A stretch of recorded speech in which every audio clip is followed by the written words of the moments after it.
NCP এবং জামাত doctor ইউনূসেরই দল। অনেকে বলে ভোট যাই পড়ুক না কেন একটা রেজাল্ট ঘোষণা হয়ে যেতে পারে। ইলেকশনের জন্য দিনেও যদি ওরকম আচরণ থাকে, নিরপেক্ষ নির্বাচন হওয়া কঠিন। আমি অন্ধকার যুগে ঢুকবো না, এই কারণে বিএনপিকে ক্ষমতায় আনা দরকার। ডেইলি টাইমস অফ বাংলাদেশের নিয়মিত টক শো টাইমস টকে আপনাদের স্বাগত জানাচ্ছি আমি ইলিয়াস খান। এই অনুষ্ঠান যারা দেখছেন নিশ্চয়ই জানেন যে রাত পোহালেই নির্বাচন অলরেডি জমে উঠেছে। সব দল, তাদের কর্মী সমর্থক, যে যেখানে ভোটার চলে গেছে এবং বিশেষ করে ঢাকা এক ধরনের ফাঁকা হয়ে গেছে। ঈদের সময় যেরকম ফাঁকা হয়ে যায়, যাদের ভোট গ্রামে সব মানুষ চলে গেছে, আজ ঢাকা পুরোপুরি ফাঁকা। এর মধ্যে আবার একটু আগে একটি খবর পেয়েছি যে একজন জামাত নেতা বিপুল পরিমাণ টাকা সহ সৈয়দপুর এয়ারপোর্টে তাকে আটক করা হয়েছে, যদিও বলা হচ্ছে যে তার টাকাটি বৈধ। নির্বাচনী পরিবেশ কেমন চলছে সেগুলো আপনারা জানেন যে বৈধ 2000 আর্মস কিন্তু জমা হয়নি নির্বাচনের সময়। নানা বিষয় রয়েছে, এসব নিয়ে আজকে আমরা আলাপ করব। আমাদের স্টুডিওতে উপস্থিত আছেন সিনিয়র সাংবাদিক জনাব এম এ আজিজ। ধন্যবাদ আপনাকে। আপনি কতটা আশাবাদী কালকে নির্বাচন কেমন হবে? ধন্যবাদ আপনাকে। দেখেন, আপনি তো বললেন টাকা পয়সা বিতরণ হচ্ছে এবং পত্রিকায় ছাপা হয়েছে 30টা পয়েন্ট দিয়ে অস্ত্র আসতেছে বাংলাদেশে। প্রায় 2000-এর অধিক অস্ত্র উদ্ধার হয় নাই। তারপরে বৈধ অস্ত্র তারও অর্ধেকের বেশি উদ্ধার হয় নাই। এদিকে জামাতের যারা নেতা, তারা নানান আপনার ধরেন রেপ বলেন, অস্ত্র সহ গাড়ি ধরেন অ্যারেস্ট, গ্রেপ্তার, এগুলো হচ্ছে। তো নির্বাচনটা হয়তো এখন জনগণ ভোট দিতে উন্মুখ। এই যে আপনি বললেন দেশে ঈদের মতো আসলে ট্রেনের ছাদে চড়ে মানুষ গেছে। যারা দেশে গেছে তারা তো ভোট দিতে চাইবে, ছুটি যেমন পেয়েছে তেমনি দেশে যাচ্ছে, ভোট তো দিতে চাইবে। এখন ওই ভোট দেওয়ার পরিবেশটা কতটুকু তৈরি হবে, সরকার তো বলছে ভোট দেওয়ার পরিবেশ থাকবে। তারা আইন শৃঙ্খলা বাহিনী, তারা সিসি ক্যামেরা লাগিয়েছে এবং তাদেরই ইলেকশন কমিশনেরই বক্তব্য হচ্ছে প্রায় অর্ধেক কেন্দ্র খুব মানে ঝুঁকিপূর্ণ। 40% দেখলাম বিবিসিতে রিপোর্ট করেছে, ঝুঁকিপূর্ণ। তো সুতরাং আপনি এখন ইলেকশনের দিন কি দাঁড়ায় জানি না। ওখানে 2জন পুলিশ আছে, প্রত্যেক সেন্টারে থাকবে 2জন পুলিশ সশস্ত্র, আর আনসার সহ 5জন সশস্ত্র থাকুক আর গোলাবারুদ দিয়েই থাকুক। এখন দেখেন কিছুদিন আগে মাহাদি নামের একটা বাচ্চা ছেলে এক থানায় ঢুকে বলল তার বন্ধু 2জনকে ছুটায় নিল, বললো যে ওসিকে বলছে যে আমরা আগুন দিয়ে পোড়ায় দিছি, থানায় পোড়ায় দেবো। ছেড়ে দিছে আবার রাত্রেই তাদের বেল হয়ে গেছে, জামিন হয়ে গেছে। হ্যাঁ, তো তাকে তো গ্রেপ্তার করতে পারে নাই। অর্থাৎ আমি এখানে বক্তব্যটা এইটাই দিতে চাই যে পুলিশ এখনও টমার থেকে বেরোয় নাই এবং আমার কাছে মনে হয় বিচারকও টমার থেকে বেরোয় নাই। তাকে রাত্রে কেন জামিন দিল? এই ছেলে যে অপরাধ করলো তাকে তো গ্রেপ্তার করবে, সে তো নাবালক না, শিশু না। হ্যাঁ, তো এটা তো হয় নাই। সুতরাং আমি এই জন্য বলবো 2জন পুলিশ দাঁড়ায় আছে, আনসার আর দিয়ে সহ 15 জন দাঁড়ায় থাকবে। আর্মি থাকবে, স্ট্রাইকিং ফোর্স থাকবে থানায় অথবা জেলায়। এখন ধরেন ইলেকশনে ভোট হলো, ধরেন ভোট কেন্দ্রে ভোট হলো, ভোটের সময় তো অনেক আমরা আওয়ামী লীগের সময়, ফ্যাসিবাদের সময় দেখেছি অকারণে লাইন দিয়ে রাখা, ভোট যাতে ভোট দিতে না পারে এরকম। তারপরে ধরেন ভোট দিলে ধরেন আপনার ভোটে ধরেন গণনার সময় বলা হচ্ছে সেন্টারে ভোট গণনা হবে। ভোট গণনা হলে একটু বাইরে আওয়াজ আসলো অমুক দল দাঁড়িপাল্লা দিতে যেতেছে, তখন বিএনপির সমর্থকরা অনেক দাঁড়া থাকবে, তারা তো বসে থাকবে না। আবার দেখা গেল ধানের শীষ দিতে যেতেছে, তখন তো আবার দাঁড়িপাল্লার লোক বসে থাকবে না, তখন বাক্স হয়তো নিয়ে ধান খেতে পাট খেতে দৌড়ালো, কে ঠেকাবে? ওই 2জন পুলিশ হয়তো যদি ফায়ারও করে আকাশের দিকে করবে, মানুষের দিকে তো করবে না।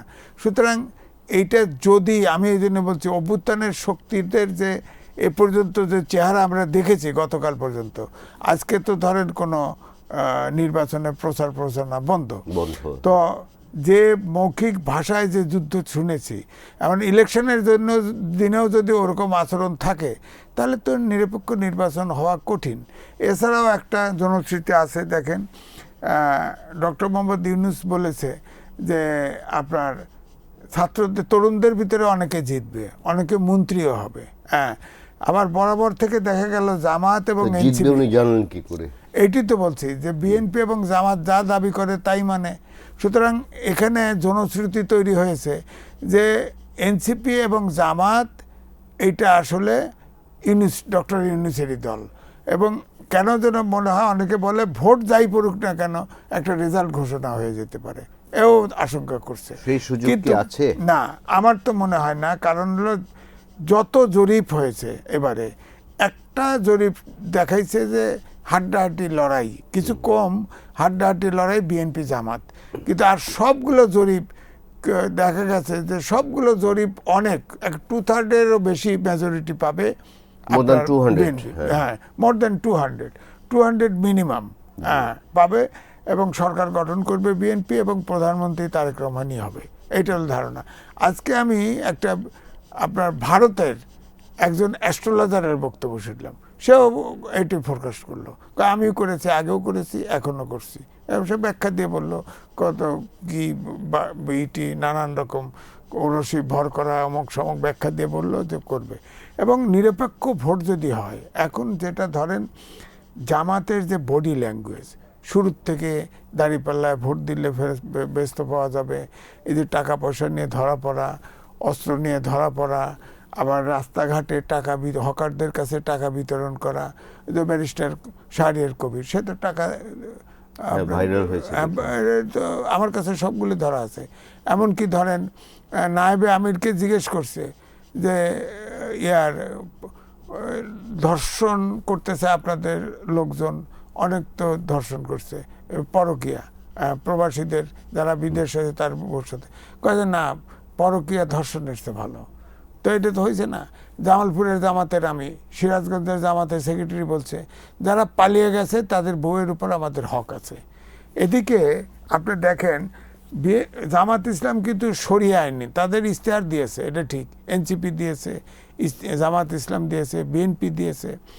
আপনার তারা কিন্তু তাদের রাজনীতিটা পরিষ্কার করার দরকার ছিল। আমি তো জামাতের রাজনীতি পরিষ্কার হই নাই, কারণ তারা শরিয়া আইন বলছে, আগে বলছে আল্লাহর আইন চাই, সৎ লোকের শাসন চাই, এখন আর এই কথা বলে না, কারণ তারা তো এখন ঘুষপুষ দিতে হচ্ছে। তো তারা তো বলেছে, বিদেশিদের সঙ্গে যখন কথা বলেছে যে আমরা প্রচলিত আইনে দেশ চালাবো, বলছে শরিয়া আইন ধাপে ধাপে আপনার বাস্তবায়ন হবে। তো এদিকে আফগানিস্তানে কিন্তু ফৌজদারি আইন বদলাইছে, সেখানে কিন্তু বলেছে যে আমাদের কেন রিলেটেড, আমি বলবো যে এই 11 দলের লোক কিন্তু আফগানিস্তানে ভ্রমণ করছে, আফগানিস্তানের লোকও এসে বাংলাদেশে ভ্রমণ করে গেছে, সরকারি আমন্ত্রণে একজন এসেছিল, হ্যাঁ আসছে। এই জন্যই বলছি যে তারা তো মত বিনিময় করেছে, এবং ওখানে যে এটা করা হয়েছে যে আলেমরা যদি দোষ করে কোর্ট তাদের উপদেশ দিবে, আবার আপনার যদি উচ্চবিত্ত কেউ দোষ করে তাদেরকে নির্দেশ দিবে, মধ্যবিত্ত কেউ যদি দোষ করে তাদের শাস্তি হবে, লঘু শাস্তি হবে, আর যারা হতদরিদ্র গরিব তাদের দাস করা হবে এবং তাদের কঠোর শাস্তি দেওয়া হবে। আর এটা তো আল্লাহর আইন না। আর মেয়েরা অষ্টম সপ্তম পঞ্চম শ্রেণী পর্যন্ত পড়তে পারবে না, এবং তারা গৃহে থাকবে, বাচ্চা রানী ঘরে রানী হয়ে থাকবে, তারা কোনো সামাজিক কাজ। আমি বলেছি যদি মেয়েরা ধরুন আপনি যেটা বলুন ক্লাস 8 পর্যন্ত, 5 পর্যন্ত পড়াশোনা যদি করে, তাহলে সে মেডিকেল সায়েন্স তো পড়তে পারবে না, কোনো কিছু পড়া ভার্চুয়ালি নিষেধ। এবং এই যে মহিলাদের, তাদের পুরুষ ডাক্তাররা দেখবে না, মহিলা ডাক্তার তো হওয়ারই সুযোগ নাই। না, এটা তো যুক্তিসঙ্গত। বিষয়টা হলো যে মুদ্রা কথা হলো মহিলাদের পড়াশোনার কোনো অ্যালাউ করা হবে না, কোনো কাজ করতে অ্যালাউ করা হবে না আফগানিস্তানে। তো ধীরে ধীরে যদি এই ব্যবস্থা, তো আমাদের টিপিক্যাল ইসলামিক রাষ্ট্র কিন্তু আফগানিস্তান, 12টি বছর আপনার আমেরিকা ওখানে আপনার দমন করার চেষ্টা করছে, পারে নাই, আমেরিকা হাত গোটায় চলে আসছে। এই জন্যেই এইসব কারণেই আমাদের দেশের রাজনীতিটার কিন্তু ভোটিং প্যাটার্ন কিন্তু অনেক বদলে গেছে ভিতরে ভিতরে। আমার ধারণা হচ্ছে ধরেন এখন অন্ধকার যুগে যাওয়ার চাইতে সবাই মনে করছে আমাকে যদি অত্যাচারও করে থাকে বিএনপির লোক, কিন্তু অন্তত পক্ষে আমি মুক্ত মনে কথা বলবো এবং আমি অন্ধকার যুগে ঢুকবো না, এই কারণে বিএনপিকে ক্ষমতায় আনা দরকার। ধরেন আমাদের দেশে মাইনরিটি আছে, হিন্দু কমিউনিটি, খ্রিস্টান, বৌদ্ধ, তারা ভোট দিবে। আওয়ামী লীগের লোক আগে ভোট কেন্দ্রে যায় কি যায় না, বয়কট করে, এখন আমার জানা মতে তারাও ভোট দিবে। হ্যাঁ, আর বিএনপি এবং আওয়ামী লীগ যদি ভোট দেয়, এই দেশে আওয়ামী লীগের সমর্থক যদি 50%ও ভোট কেন্দ্রে যায়, বিএনপিকে চ্যালেঞ্জ করার কোনো স্কোপই নাই। বরং যে জরিপগুলো ধারণা করছেন আওয়ামী লীগের লোকজন বিএনপিকে ভোট দিবে দিবে। যদিও আওয়ামী লীগের লোকজনের বিরুদ্ধে মামলা করা, তাদের অত্যাচার করা অনেক করেছে, কিন্তু আওয়ামী লীগের লোকজন এখন মনে করে জামাত যদি ক্ষমতায় আসে, যে অন্ধকার যুগে ঢুকবে, এখানে তো আর গণতন্ত্র, বাক ব্যক্তি স্বাধীনতা বলে কিছু থাকবে না, রাজনীতি তো থাকবে না। সুতরাং অন্তত পক্ষে বিএনপি যদি আসে, অন্তত পক্ষে রাজনীতিটা করা যাবে, আন্দোলন সংগ্রামটা করা যাবে, গণতন্ত্রের জন্য লড়াই করা যাবে, কথাটা বলা যাবে। এইটা কিন্তু জনগণের ভিতরে এটা একটা বিরাট আলোচনা হয়েছে। সুতরাং আমার ধারণা, যাই বলেন, যেমন তরুণ ভোটার বলা হচ্ছে, তরুণ ভোটার একটা 4 কোটি ভোটার বরাবর থেকে এই আওয়াজ তোলা হয়েছে। ইউনিভার্সিটিগুলো জিতেছে, দেখেন সেখানে এনসিপির কিন্তু একটা প্যানেল ছিল, তারা কিন্তু সবসময় লোয়েস্ট ভোট পেয়েছে। 1, 2 হচ্ছে এই তরুণ ভোটারের 30 জন জামাতে আশ্রয় নিছে। তো এই যে গণ অভ্যুত্থানে যে লোক মারা গেল এবং আর একটা গ্রুপ আলাদা দল করে ফেলছে, তা আর কিছু লোক রিজাইন করে স্বতন্ত্র চলে গেছে। অর্থাৎ এনসিপির প্রতি আমার এখন জনগণ এবং তরুণরা বিক্ষুব্ধ যে তারা 30টা লোক আশ্রয় নিল, আমাদের কি হলো, তারা তো পরিত্যক্ত। সুতরাং এখন ঠিক না। আর 2 নম্বর হচ্ছে আমাদের দেশের একটা কালচার আছে, একটা ফ্যামিলির সদস্য, সব তরুণী কিন্তু ফ্যামিলির সদস্য, এবং ফ্যামিলির মুরব্বী যারা আছে তাদের কথা কিন্তু শোনে। এবং আমাদের যে তরুণের উপরে যারা আছে তারা কিন্তু অধিকাংশই রাজনৈতিক দলের বিশ্বাস করে, হয় হতে পারে বিএনপি, জামাত অথবা আওয়ামী লীগ, এর বাইরে তো খুব কম, তাই না? কিছু থাকতে পারে জাতীয় পার্টি। তো এখন এই যে তরুণ এখন দ্বিধা বিভক্ত, তরুণ আর আগের মতো নাই, এবং তরুণ এই ইলেকশনের পরে তরুণদের পার্টি টিকে কিনা, আমাদের মধ্যে অনেক ক্ষুদ্র দল আছে না, ওইভাবে দাঁড়ায় থাকতে পারে, কিন্তু টেকার সম্ভাবনা নাই। তরুণদের মেন্টাল মেকআপ কি চেঞ্জ হয়েছে? একটি গ্রুপ কি বলে যে খুব কট্টর অবস্থানে যাচ্ছে, যেমন আপনি দেখেছেন একটি পত্রিকা অফিসের সামনে গরু জবাই করে খেয়েছে। এই সংস্কৃতি আমরা কোনোদিন দেখিনি বাংলাদেশে। পত্রিকা অফিস জ্বালিয়ে দিচ্ছে, মাজার ধ্বংস করে দিচ্ছে, মাজার থেকে লাশ তুলে পুড়িয়ে দিচ্ছে। না, সেটা তরুণ সমাজে একটা পরিবর্তন হয়েছে তাদের মানসিক অবস্থা। ধরেন যেটা বললেন, ডেইলি স্টার, প্রথম আলো অফিস পুড়িয়েছে, হ্যাঁ, সেখানে সিসিটিভি ফুটেজে যা দেখা গেছে, তাদের সবাই তো গ্রেপ্তার হয় নাই। আপনার যে ধারণা যে তরুণরা যা ওখানে আগুন দিয়েছে, এটা ঠিক না। ওখানে কিন্তু অন্য দলও আসিল, অন্যরা আসিল, তাদের আপনার কাভারে তারা যা আগুনটা দিছে। হ্যাঁ, সেখানে আপনি দেখেন, ওই যে আমাদের বলি না যে নানান রকম তৌহিদি জনতা টনতা, এগুলো ছিল, তো সবাই তো গ্রেপ্তার হয় নাই। সিসিটিভি ফুটেজ সহ তো সবাই মাজার ভাঙছে, এটা আমরা বুঝি। তাহলে কি সরকার ছাড় দিচ্ছে তাদের? অবশ্যই পক্ষটিকে। এই যে বিএনপির ধরেন 10,000-এর মতো এক্সপেল করছে, একটা ধরা পড়ছে, ধরা পড়ে নাই, এই জন্যে অনেকের উড্ড করছে এখন। তারপরে ধরে নাই, সরকার ধরে নাই, তাদের তো গ্রেপ্তার করতে পারতো, তারা তো দোষী, কিন্তু গ্রেপ্তার করে নাই। একটি দলের তো বহিষ্কার করার ক্ষমতাই আছে, এর বাইরে তো কিছু আমি সেটা বলছি না যে এটা প্ল্যান করে ধরে নাই, এই কারণেই যে যাতে এই যে চাঁদাবাজি করে, অমক করে, এই লেভেলিংটা করা যায় বিএনপিকে ভোট কমানোর জন্য, এইটা করছে, ছেড়ে দিয়ে রাখছে। এই জন্যেই এখন তো ধরেন জামাতের, এখন কিছু কিছু ধরতেছে জামাতের, এখানে ধরেন প্রশাসন বলেন, পুলিশে বলেন, সব জায়গায় বলেন, বিএনপির সমর্থক আছে, জামাতের সমর্থক আছে তো, কিন্তু এখন তো অস্ত্র সহ গাড়ি ধরা, আমার কাছে ভিডিও আছে, অস্ত্র সহ গাড়ি ধরা পড়ছে। এবং হ্যাঁ, জামাতের আমিরের ঢাকার সিটে, হ্যাঁ, বিশাল স্তূপ, আপনার লাঠি এবং অস্ত্র স্তূপ, পুলিশ কালকে উদ্ধার করছে তো, গ্রেপ্তার করেছে তো।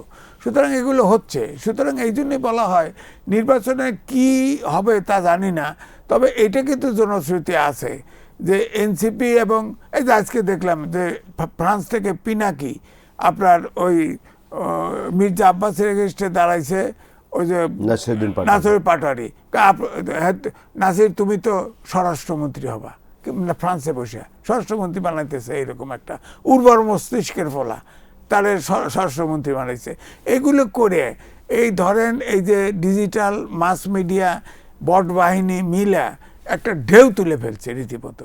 সেই বিবেচনায় কিন্তু বিএনপি অনেক সংবেদনশীল এবং অনেক রিজার্ভ। তো সুতরাং এটা তারেক রহমান ভোটের মাঠে বা ভোট কেন্দ্রে যাবে ঢেউ আসার, ঢেউ গিয়ে ওখানে কি বলে যে আসার খেয়ে পড়বে, আপনার কি মনে হয়? না, কিছু তো ঢেউ লাগবেই। ধরেন জামাতের ভোট তো কিছু বেড়েছে, কারণ ম্যান টু ম্যান ওয়ার্ক তারা করেছে, 1 বছর আগে নমিনেশন দিছে। আর বিএনপির নমিনেশন তো মাত্র এই শিডিউল দেওয়ার আগ মুহূর্তে দিছে। তারপরেও তারা মেইনলি মিটিং করতেছে রোড শোর মতো আগের নির্বাচনের পন্থায়।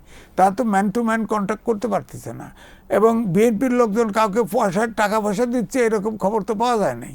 তো সুতরাং কিছু লোক তো হয়তো মোটিভেট হচ্ছে। আর একদম যারা সাধারণ লোক, যারা একদমই সাধারণ, গ্রামের গঞ্জে অনেকেই বলে আওয়ামী লীগকেও দেখছি, বিএনপিকে দেখছি, আচ্ছা ঠিক আছে এবার জামাতকে দেখি, এরকম আছে। তো এটার সংখ্যা কত হবে বলেন? এখন ধরে জামাতকে দেখেনি, দেখে নাই, কিন্তু আমার কথা হচ্ছে জামাতের যে ভোট পাইছে তার যদি 4-5 গুণও 6 গুণও বাড়ে তাহলেও পাশ করার সম্ভাবনা নেই। হ্যাঁ, ধরেন যতই বাড়ুক, 5 গুণ বাড়লো, ধরেন একবার স্বাধীন নির্বাচন করছে, 1টা সিট পাইছে, আর একবার 2টে সিট পাইছে। এটা তো জামাত ছাড়া তাদের সাথে যারা আছে, ইসলামিক আন্দোলন বাংলাদেশের তারপরের ভোট ব্যাংক ছিল, তারা তো বেরিয়ে গেছে। আর যারা আছে তাদের তো ভোট নাই, যে 11 দল নাম দিছে, ভোট তো নাই। সুতরাং জামাতের ভোটের উপরেই অন্য দলও নির্ভর করতে হবে। আমরা কিন্তু একটি দলের কোনো উপস্থিতি টের পাচ্ছি না, বাট বাংলাদেশের ভোটে কিন্তু তার একসময় তৃতীয় শক্তি ছিল, এবং গত 15.5 বছর যে আওয়ামী লীগের দুর্বিনীত শাসন, সেই শাসনে তারা অংশীজন ছিলেন। না, জাতীয় পার্টি হচ্ছে কি, তাদের ভোট আসলে অনেক কমে গেছে। এই জায়গাগুলো বিএনপি এবং জামাত দখল করে ফেলছে। রংপুরেও তো তাই অবস্থা। তারা তো ঠিক মতো, তাদের তো যদিও বলা হয়েছে তাদের ডেমনস্ট্রেশন দেওয়া হয়েছে, অফিস পোড়ায় দিছে, তাদের বারণ করা হবে, না করা হয় নাই। তারা তো নমিনেশন দিচ্ছে যতটুকু পারে, তারা প্রার্থী দিতে পারে নাই। পুরো 300 সিটে প্রার্থী দেওয়ার কথা ছিল, দিতে পারে নাই তো, 196 জন দিছে। হয়তো দেখা যাবে এর ভিতরে যা মনে করা হয় 2টে 3টে 4টে পাস করতেও পারে, বলা তো যায় না, স্বতন্ত্র মতো করে। কিন্তু এখন জাতীয় পার্টি আসলে আর ভোটের রেসে নাই। প্রচারে দলগুলো, বিশেষ করে যে বড় দুটি দল বিএনপি এবং জামাত, আগের নির্বাচনগুলোর চেয়ে কি ব্যতিক্রমকে কিছু করতে পেরেছে প্রচারে? না, প্রচারে এবারে একটু ব্যতিক্রম আছে। আপনি দেখেন আগে, এবারে প্রচারে কিন্তু নাম বলে নাই কেউ কারো, বলছে একটি দল, অমুক দলের নেতা, এরকম ভাষায়, অর্থাৎ ইনডাইরেক্টলি। কিন্তু কিছু ছাড়ে নাই, কিছু সবই বলে ফেলছে। কিন্তু আমি দেখছি যে জামাতের আমিরও দেখছি, তারেক রহমান সাহেবকে দেখছি, দুইজনে কিন্তু নাম ধরে কাউকে কিছু বলে নাই। তবে তারেক রহমানের বক্তৃতাটা আরও বেশি ডিসেন্ট ছিল। তারা তো বারবার বিএনপিকে লেভেলিং করার চেষ্টা করছে, কিন্তু তারেক রহমান কিন্তু এই কথা বলেন, তার বক্তব্য সে দিয়ে গেছে, ইশতেহারে যা বলছে এটাই বর্ণনা করছে। হ্যাঁ, কিন্তু জামাত কিন্তু ইশতেহারের বাইরেও আপনার ধরেন অনেক কিছু বলছে লেভেলিং করার জন্য, এই হবে না সেই হবে না। বিএনপিকে এখন ধরেন এই যে চাঁদাবাজি, এটা কিন্তু বিএনপিকে লেভেলিং করতে পেরেছে তারা, আমি বলবো। কিন্তু চাঁদাবাজি তো জামাতও করতেছে। কিভাবে যেমন চাঁদাবাজি করে? যেমন এই করতেছে চাঁদাবাজি, বিএনপির তরফ থেকে তো চাঁদাবাজি করি না, বা ওরা চাঁদাবাজি করে, এই উত্তর তো আসতেছে না। তারেক রহমানের বক্তব্য হচ্ছে যে আমার কাজ আমি করব, অন্যকে সমালোচনা করার দরকার নেই, জনগণ যদি আমাকে চায় আমি দেখবো। Positive politics. এটা হলো, আমি ওই জন্য তাকে বলি না বিলেতি বাংলাদেশি। একটা লোক 17টা বছর বিলেতে থাকছে, আমি ফ্যামিলি সহ 10 দিন ছিলাম, 10 দিন দেখে আমার মনোজগতের পরিবর্তন। 17 বছর থাকলে তো বিলেতি কালচার তাকে আশ্চর্য করে ফেলছে। সেটার থেকে সে বেরোতে পারে না। এই জন্য দেখেন তার এই ইয়েগুলি আপনার প্রচারের ধরনগুলো, মিটিংয়ে গেলেও কিন্তু ব্যক্তিগতভাবে কথা বলে, কেউ এসে কথা বলতে চাইলে কথা বলে, অর্থাৎ বিলেতি স্টাইল।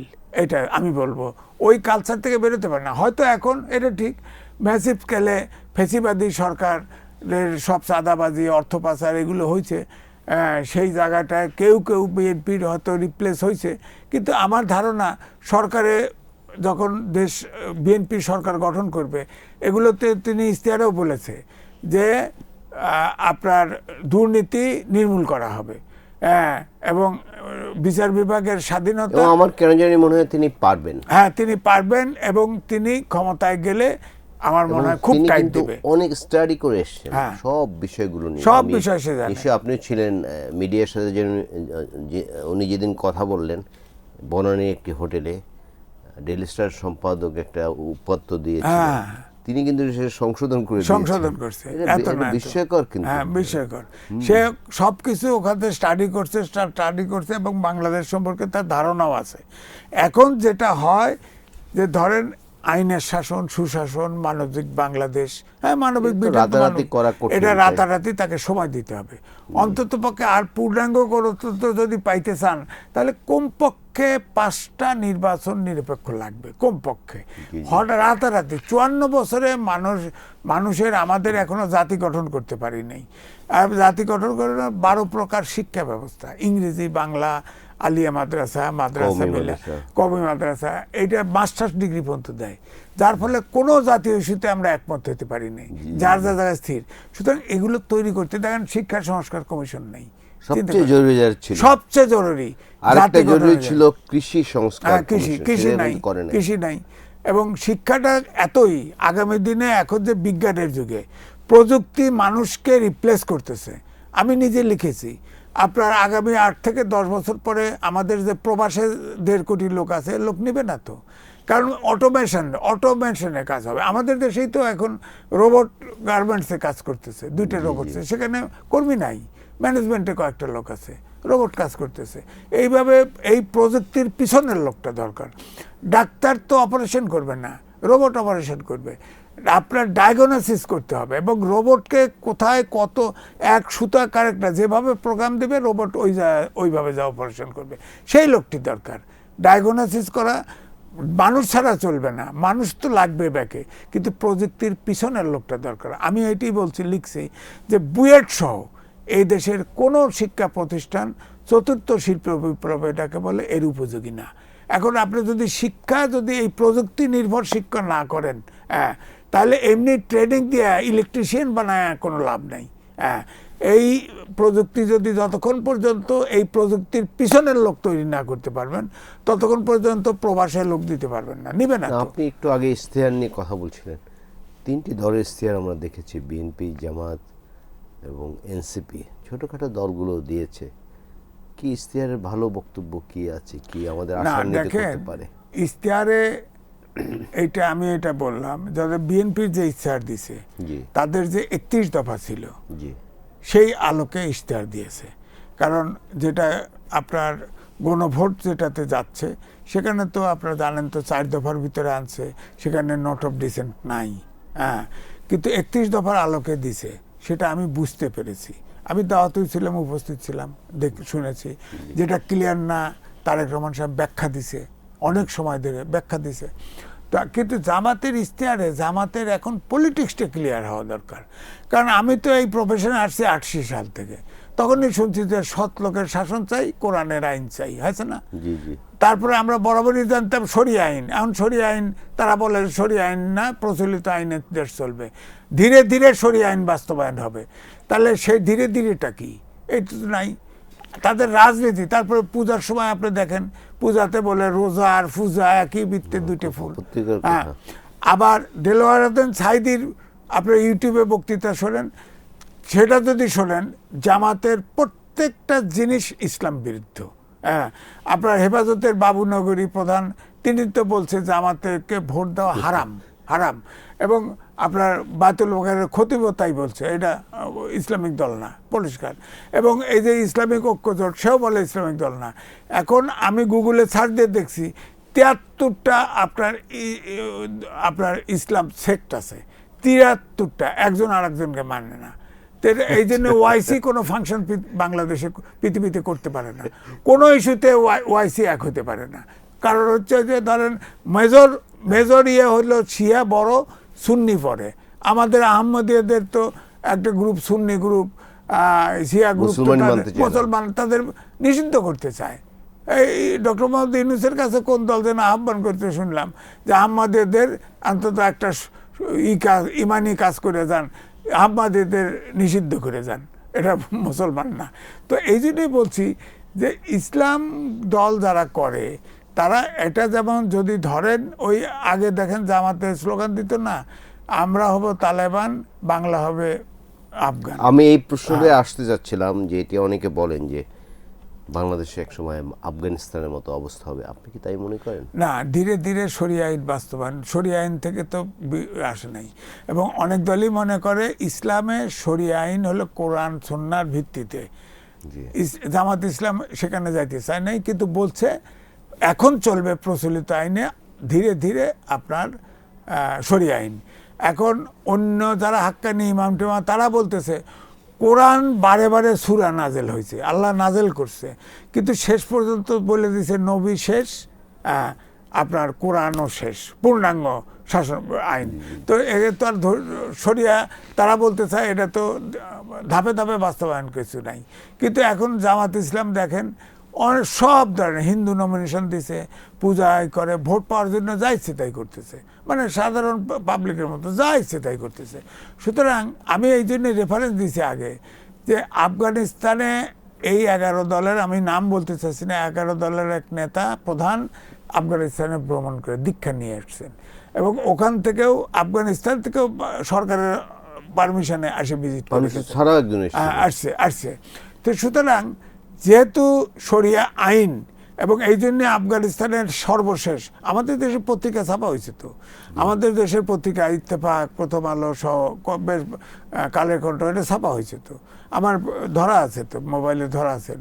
সেখানে আমি যেটা ব্যাখ্যা দিলাম, এইটা হলো তারা আইন করছে। আপনি বলেন তো দেখি, অপরাধ করলে দায় মুক্তি দিছে ইমামদের, এটা হয়? অপরাধ তো অপরাধ, আমাদের প্রচলিত আইনে ফৌজদারি অপরাধ করলে সে যেই হোক বিচার সমান, শাস্তি সমান। ও দেশে দাস প্রথা চালু করবে, বলেন, ভয়ঙ্কর অবস্থা, ভয়ঙ্কর অবস্থা। এবং ওখানে আরো একটা কথা হলো যে ওই আফগানিস্তানে 12টা বছর আমেরিকা কিন্তু ফাইট করছে, শেষ পর্যন্ত হাত গোটাইছে। এর আগে রাশিয়া করেছে। তো এই জন্য আমি বলছি যে ধরেন যে দেশের সমাজতন্ত্র কায়েম হয়েছে তাদের নিজেদের কারণে হয়তো পরিবর্তন, কিন্তু সমাজতন্ত্রের কান্ট্রিতে কিন্তু আর ঢোকা যায় না। ঠিক ইসলাম, জামাত ইসলাম যদি ঢোকে এদেশে গণতন্ত্র বিনাশ হবে, এবং বাক ব্যক্তির স্বাধীনতা, আইনের শাসন, সুশাসন থাকবে না। এই তো এরকম আইন করবে, আফগানিস্তান অনুকরণ করবে। কারণ জামাতের ভিতর থেকে তো স্লোগান হয়েছে যে আমরা হব তালেবান, বাংলা হবে আফগান, এটা তো স্লোগানই আছে। সুতরাং আমার কথা হচ্ছে সবচাইতে কঠোর ইসলামিক শাসন হলে এখন আফগানিস্তানে।